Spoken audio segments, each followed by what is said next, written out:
வணக்கம், good morning, welcome back to rainman studio. இது உங்கள் வெங்கடேஷ் எம்ஏஎஸ் ரெயின்மேன். இனிய காலை வணக்கம். இது என் தனிப்பட்ட வானிலை அனுமானம், அதிகாரப்பூர்வ வானிலை அறிவிப்பு மற்றும் அத்தகவல்களுக்கு இந்திய வானிலை ஆராய்ச்சி மையம் மற்றும் அரசு சார் அறிவிப்புகளை பின்தொடருங்கள். இந்த சேனலை சப்ஸ்கிரைப் பண்ணலன்னா சப்ஸ்கிரைப் பண்ணிவிட்டு பக்கத்தில் இருக்கிற பிள்ளைக்கு வந்துட்டு ஆல் நோட்டிஃபிகேஷன் எனேபிள் பண்ணிக்கோங்க. மறக்காமல் வீடியோக்கு லைக் பண்ணிக்க, கமெண்ட் பண்ணுங்கள், மறக்காமல் ஷேரும் பண்ணிடுங்க. அதே நேரத்தில் இந்த சேனலை நீங்கள் சப்ஸ்கிரைப் பண்ணுறதுனால உங்களுக்கு உண்மையான தகவல்கள் தொடர்ந்து கிடைக்கிறதுக்கு இந்த சேனல் வழிவகுக்கும். ஸோ இன்றைய வானிலை அனுமானம் 29 நவம்பர் 2025.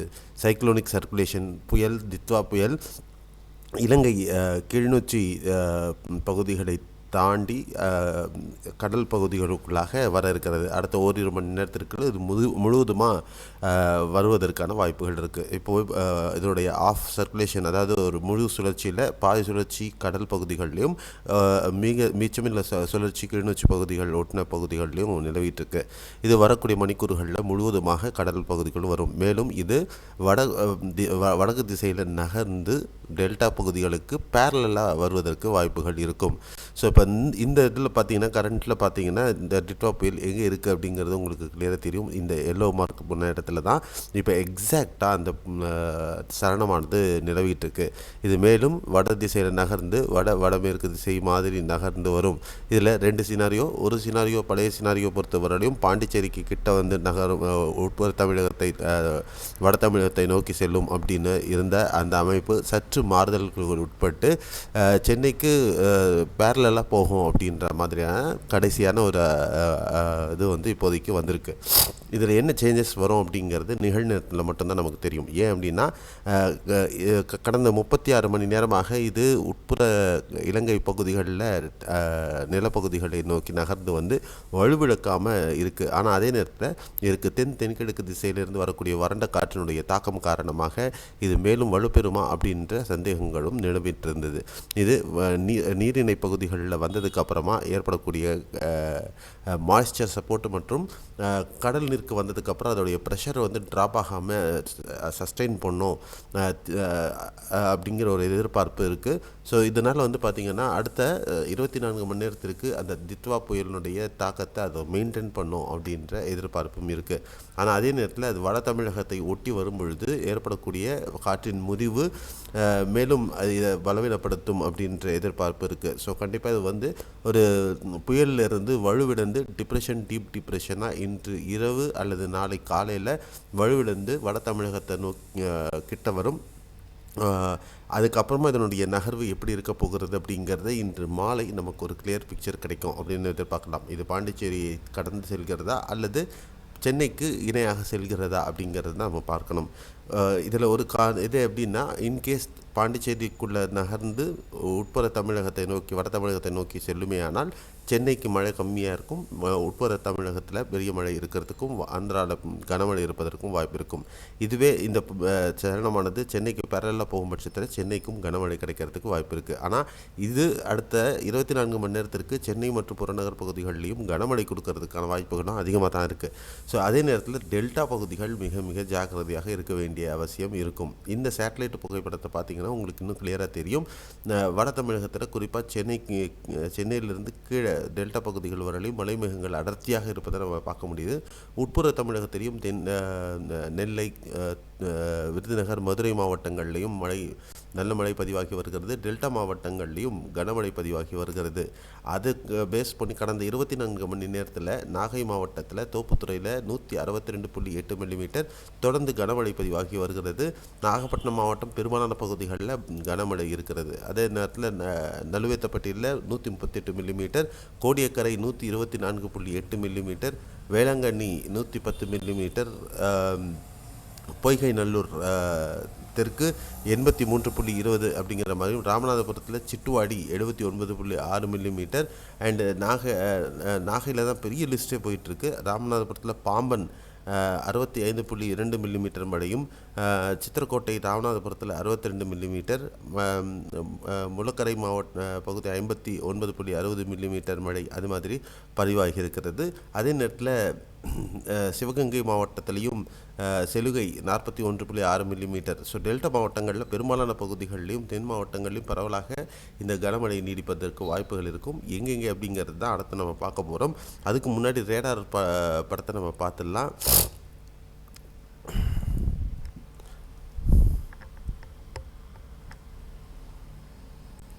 ரேடார் படத்தில் பார்த்திங்கன்னா இப்போதைக்கு பெரும்பாலான தென் தமிழகத்தில் இருக்கக்கூடிய பகுதிகளில் கனமழை பதிவாகி வருகிறது. குறிப்பாக ராமநாதபுரம் தூத்துக்குடி மாவட்டத்தில் பரவலாக கனமழை பதிவாகி வருகிறது. உட்புற பகுதிகளில் கனமழை பதிவாகி வருகிறது. நெல்லை குமரி மாவட்டங்களிலும் தென்காசி பகுதிகளிலும் மிதமான மழையும், கேரளாவினுடைய தென்கேரள பகுதிகளில் மிதமான மழை சில பகுதிகளில் கனமழையாகவும் காணப்பட்டு வருகிறது. அதே நேரத்தில் தேனி மாவட்டத்தின் கிழக்கு பகுதிகளாகட்டும் மதுரை மாவட்டத்திலையும் பரவலாக மிதமான கனமழை பதிவாகி வருகிறது. அதே நம்ம டெல்டா பகுதிகள் எடுத்தோம் அப்படின்னா டெல்டா பகுதிகளில் பெரும்பாலான பகுதிகளில் குறிப்பாக இப்படி பார்த்திங்கன்னா உங்களுக்கு இன்னும் நல்லா கிளியராக தெரியும். சிவகங்கை மாவட்டம், ராமநாதபுரம் மாவட்டமாகட்டும் கனமழை பதிவாக வருது. புதுக்கோட்டையினுடைய கடலோர பகுதிகளில் மழை இருக்குது.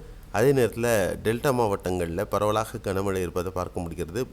குறிப்பாக மயிலாடுதுறை மாவட்டத்தில் மிதமானது சீர்காழி மயிலாடுதுறை மாவட்டத்தில் மிதமான மழையும், தஞ்சை மாவட்டத்தில் சில பகுதிகளில் கனமழையும் பதிவாகி வருகிறது.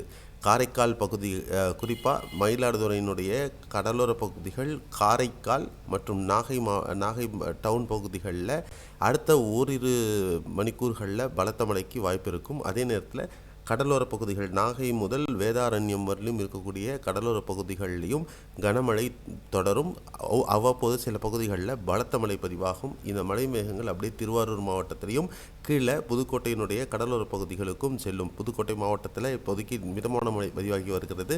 இந்த மழை கனமழையாக மாறும். அதே நேரத்தில் திருச்சியில் சாரல் மழை லேசாக பதிவாகிட்டு வருது. பெரம்பலூர் மாவட்டத்திலையும் அதே மாதிரி இருக்குது. சேலம் பகுதிகளிலும் லேசான தூறல் மழை இருக்குது. இது வரக்கூடிய மணிக்கூறுகளில் கனமழையாக பதிவாகிறதுக்கான வாய்ப்புகளும் இருக்கும் அப்படிங்கிறது தான் இந்த புகைப்படம் நமக்கு காட்டுது. அதே நேரத்தில் சென்னை மற்றும் சுற்றுவட்டார பகுதிகளில் பார்த்தோம் அப்படின்னா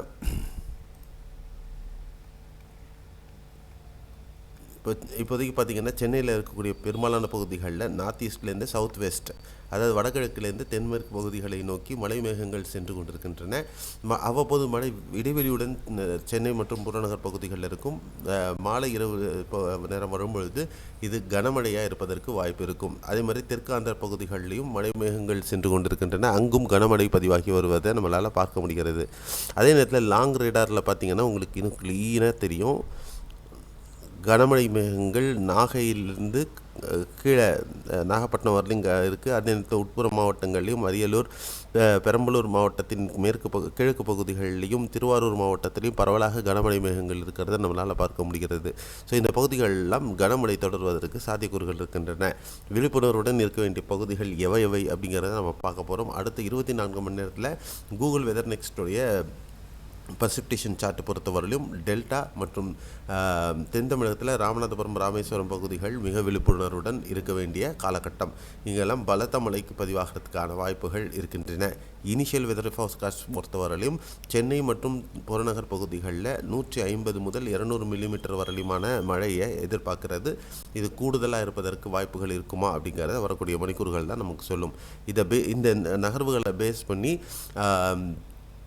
நம்ம இப்போ அடுத்த 24 மணி நேரத்திற்கான மழை வாய்ப்புகளை பொறுத்தவரையிலும் கேரளாவில் இடுக்கி, பத்தனம்திட்டா மாவட்டத்தில் மிதமானது முதல் கனமழையும், மற்ற இணைய மாவட்டங்கள் திருவனந்தபுரம், கொல்லம், கோட்டயம், அலப்பி, எர்ணாகுளம், பாலக்காடு, மத்திய மற்றும் தெற்கு வட கேரள பகுதிகளில் பரவலாக லேசான மழை பதிவாகும்.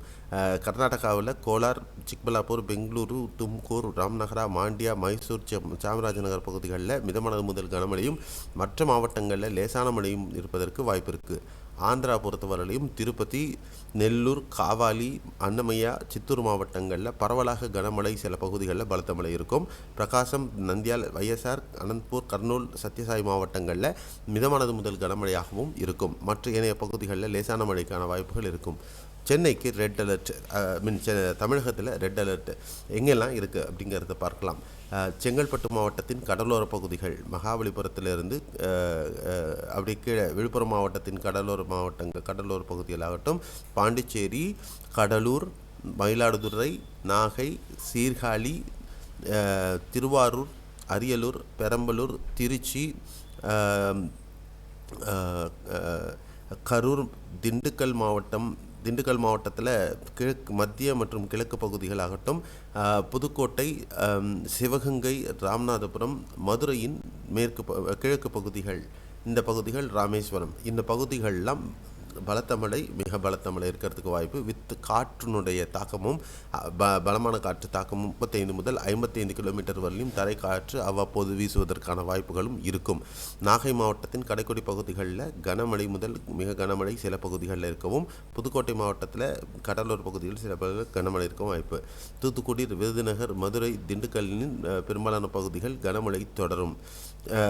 கன்னியாகுமரி, திருநெல்வேலி, தென்காசி, தேனி மாவட்டமாகட்டும், திருப்பூர், ஈரோடு, கோவை, நீலகிரி மாவட்டமாகட்டும், கிருஷ்ணகிரி, திருப்பத்தூர் பகுதிகளில் மிதமானது முதல் கனமழை, சில பகுதிகளில் மிக கனமழையும் பதிவாகிறதுக்கு வாய்ப்புகள் இருக்கலாம்.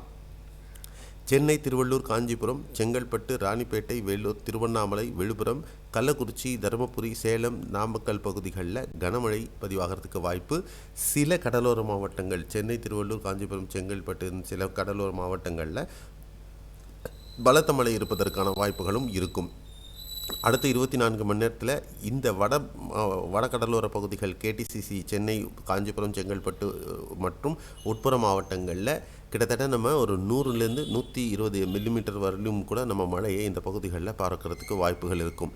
அதே நேரத்தில் செங்கல்பட்டு கடலோர பகுதிகளாகட்டும், விழுப்புரம், பாண்டிச்சேரி, கடலூர், மயிலாடுதுறை, நாகை, வேதாரண்யம், காரைக்கால் இந்த பகுதிகள், உட்புற திருச்சி இந்த பகுதிகள், புதுக்கோட்டை, கரூர், திண்டுக்கல், மதுரையினுடைய கிழக்கு பகுதிகளாகட்டும், சிவகங்கை, ராமநாதபுரம் இந்த மாவட்டங்களில் பரவலாக 15 சென்டிமீட்டர்லேருந்து 25 சென்டிமீட்டர் வரலையும் கூட மழையை நம்ம எதிர்பார்க்கறதுக்கு வாய்ப்புகள் இருக்கும் அப்படின்னு எதிர்பார்க்கலாம். குறிப்பாக டெல்டா கடலோர மாவட்டங்களில் ஏதாவது ஒரு பகுதிகளில் 20லேருந்து 30 சென்டிமீட்டர் வரலையும் கூட மழை பதிவாகிறதுக்கான வாய்ப்புகள் மிக பிரகாசமாக இருக்குது. இது எந்த பகுதிகளில் இருக்கும் அப்படிங்கிறத நம்ம பொறுத்திருந்து பார்க்கலாம். ஸோ நிகழ்நேர அப்டேட்டுகள் தொடர்ந்து நம்ம சேனலில் கொடுத்துக்கிட்டு இருக்கோம். ஃபேஸ்புக்லேயும், வாட்ஸ்அப் சேனல்லையும், ட்விட்டர்லேயும் தொடர்ந்து பதிவீடுகள் வந்துகிட்டு இருக்குது. அதோடைய லிங்க் டிஸ்கிரிப்ஷன் பாக்ஸில் இருக்குது. அதை கிளிக் பண்ணி நம்ம கூட நீங்கள் இணைந்திருங்கள். உங்கள் பகுதி மழை வீடியோ நீங்கள் ஷேர் பண்ணணுன்னா நம்மளுடைய ஃபேஸ்புக்கிலுடைய பகுதிகள் இருக்குது, மெசஞ்சர் இருக்குது. மெசஞ்சர் மூலமாக நீங்கள் அனுப்பிச்சிங்கன்னா நம்ம பதிவேற்றம் பண்ணலாம். ஸோ இன்றைய வானிலை நிகழ்வை பற்றின அப்டேட்: புயல் இலங்கையை விட்டு நகர்ந்து வருகிறது. புயலாக அடுத்த ஒரு 18லேருந்து 24 மணி நேரம் வரையும் புயல் தன்மை நீடிக்கும். அதற்கு பிறகு படிப்படியாக வலுவிழந்து அது டீப் டிப்ரெஷனாக வட தமிழகத்தை நோக்கி வருகிறது. இதை தான் நம்ம இப்போதைக்கு நம்ம கவனத்தில் எடுத்துக்கணும். இதில் மாற்றங்கள் இருக்குமா அப்படிங்கிறத இன்று நேரலை மாலையில் நம்ம மீண்டும் வரப்போகிறோம். அந்த நேரலையில் டிஸ்கஷன் பண்ணலாம். ஸோ இந்த வீடியோ உங்களுக்கு புரிதல்களும் மறுதலும் கொடுத்துருக்குன்ற நம்பிக்கை இருக்குது. சப்ஸ்கிரைப் பண்ணிவிட்டு சேனலில் ஆல் நோட்டிஃபிகேஷனை எனேபிள் பண்ணிக்கோங்க. வீடியோவை லைக் பண்ணிவிட்டு ஷேர் பண்ணிடுங்க. உங்கள் நண்பர்களுக்கு ஷேர் பண்ணி அவங்கள பத்திரமா இருக்க சொல்லுங்கள். மீண்டும் அடுத்த காணொலியில் சந்திக்கலாம். நன்றி, வணக்கம், பாய், see you, have a nice day.